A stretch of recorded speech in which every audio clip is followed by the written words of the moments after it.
Olá, bem-vindos. Hoje o nosso papo é sobre um tema que, olha, tá na cabeça de muito pai, muita mãe, muito educador por aí. Como a gente ajuda as crianças a desenvolver foco e autocontrole? Parece que está cada vez mais difícil, né? No mundo cheio de tela piscando, tanta distração. Nossa, nem fala. É um desafio em tanto. Pois é. E a gente tem aqui um material bem bacana que sugere um caminho talvez um pouco diferente para alguns. O jiu-jitsu. Mais especificamente, o texto usa uma técnica, o Kesa-gatame, sabe? Para mostrar como essa disciplina que vem do tatame pode, de repente, virar força interior ali para os pequenos. Interessante essa abordagem, usar uma técnica específica como exemplo. Exato. E a nossa ideia aqui é tentar entender essa conexão, sabe? Como é que essa exigência física, técnica de uma arte marcial pode realmente moldar a atenção da criança?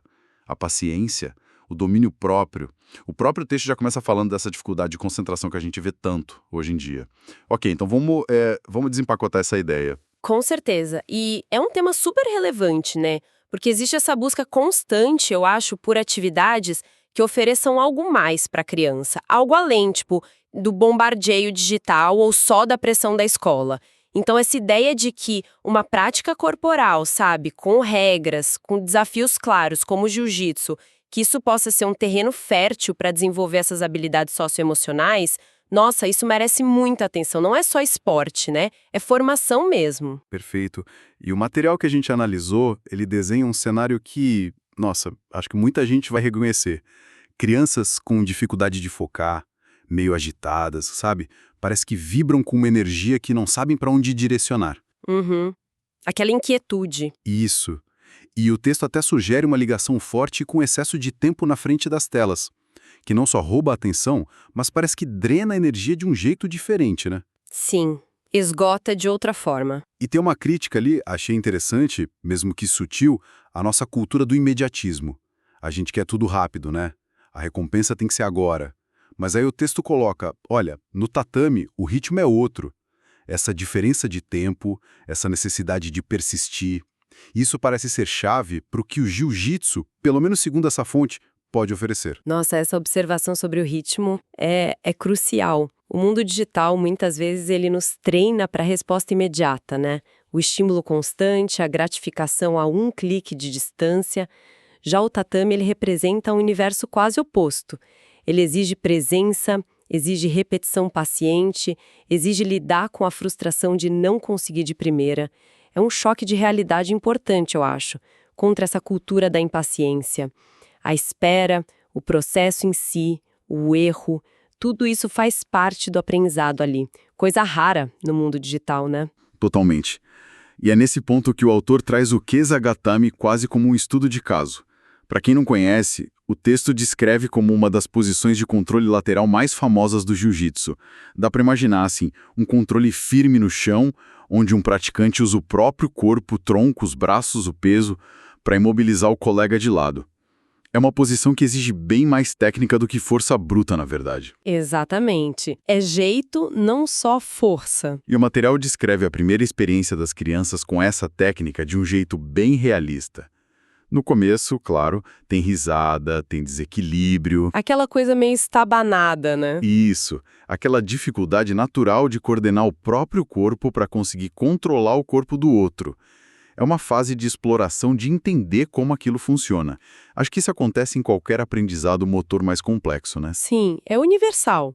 Mas o ponto de virada, e aqui eu acho que está uma das partes mais fascinantes do texto, é quando a instrução do professor e a repetição começam a surgir efeito. O que é fascinante aqui é como essa necessidade externa, que é a tarefa de controlar o colega usando o Kesa-gatame, acaba forçando a criança a olhar para dentro. É incrível isso. Olhar para dentro? Como assim? O autor revela o que ele chama de o segredo. Ele diz que o controle começa dentro, não fora.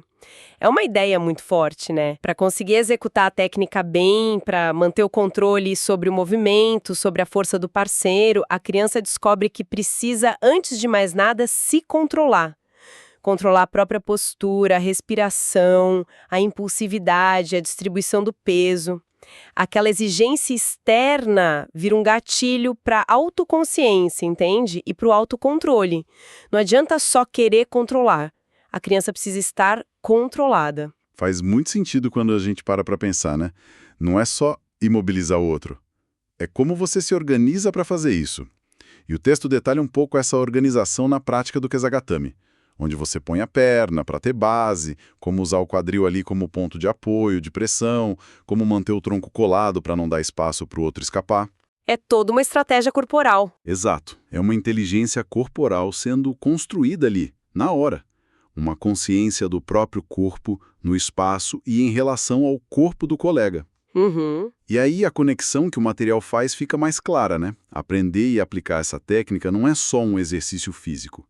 Vira um treino prático, constante, de várias coisas. Primeiro, atenção. Tem que prestar atenção nos detalhes da posição, nos movimentos do colega, nas dicas do professor. A mente não pode ficar voando. Totalmente focada ali. Segundo, paciência. Ninguém acerta o Kesagatame de primeira. Tem que repetir, errar, ajustar, tentar de novo, sem desistir. É lidar com a frustração de um jeito construtivo. E não é fácil, né? Para a criança lidar com isso. De jeito nenhum. E terceiro, autocontrole. Manter a calma ali sob pressão, não usar força demais ou desajeitada, controlar a respiração, controlar o impulso de simplesmente amassar o colega e focar na técnica correta. É a técnica sobre a força bruta. Exatamente. A ideia central que o texto fica martelando é essa. Para dominar o outro, é preciso primeiro dominar a si mesmo. Essa frase resume bem a filosofia que, segundo a fonte, está ali no aprendizado do jiu-jitsu. O desafio físico vira tipo um espelho, uma ferramenta para você lapidar essas qualidades internas. É quase um paradoxo, né? Para controlar algo fora, você tem que achar o controle dentro de você. Precisamente. E essa perspectiva nos leva a explorar a filosofia mais profunda que o texto sugere que existe nessa prática. O desenvolvimento do foco, por exemplo.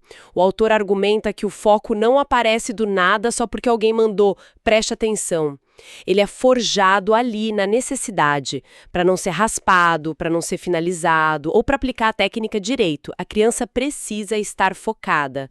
A atenção vira uma consequência da ação engajada, não é um pré-requisito abstrato que você liga e desliga. Entendi. A ação exige o foco. Exato. E o mesmo vale para a confiança. O texto diferencia bem aquela confiança que vem de um elogio meio genérico, sabe? Daquela confiança que nasce da superação real, concreta. Conseguir aplicar o Kesagatame depois de várias tentativas que deram errado, sentir que a técnica funcionou, conseguir manter a posição por mais tempo que antes. Isso gera uma autoconfiança muito sólida, ancorada na experiência real de capacidade. Não é alguém falando que você é bom. É você sabendo que conseguiu superar um desafio ali na prática. É uma confiança conquistada, né? Não dada. Exatamente. E, por fim, o equilíbrio. Essa busca constante por uma base estável, por distribuir o peso direitinho no Kesagatame ou em qualquer outra posição do jiu-jitsu. Isso funciona quase como uma metáfora viva para o equilíbrio emocional e mental que a gente busca na vida. O texto sugere que esse equilíbrio começa no corpo, achar o centro de gravidade, a postura certa, e isso meio que irradia para a mente. Um corpo equilibrado facilita uma mente equilibrada. Faz sentido, né? Faz todo sentido. É a conexão corpo-mente na prática. Uhum. Se a gente conecta isso a um quadro maior, o que o material está propondo é que essa maestria que se desenvolve no plano físico, através da disciplina, da repetição consciente que o jiu-jitsu exige, isso pode ser um portal de verdade para o desenvolvimento da maestria em outras áreas, a mental e a emocional. Essa conexão corpo-mente é explorada de forma muito prática ali no tatame. Não é só teoria, é vivência pura. O tatame vira um laboratório onde a criança experimenta em tempo real a relação entre o estado interno dela e a capacidade dela de agir no mundo externo, que no caso é o colega, a técnica. É uma visão bem profunda, né? Do que pode acontecer num lugar que, para muita gente, é só um lugar de luta, de esporte.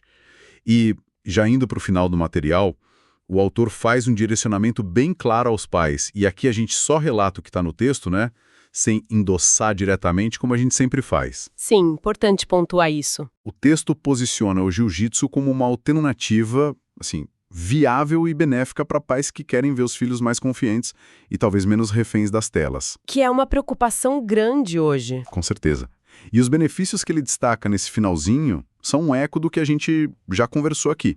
Disciplina, seguir regras, respeitar a hierarquia, os colegas, respeito pelo professor, pelos parceiros de treino, por si mesmo e o cultivo de uma força interior, uma resiliência que vai além da força física pura e simples.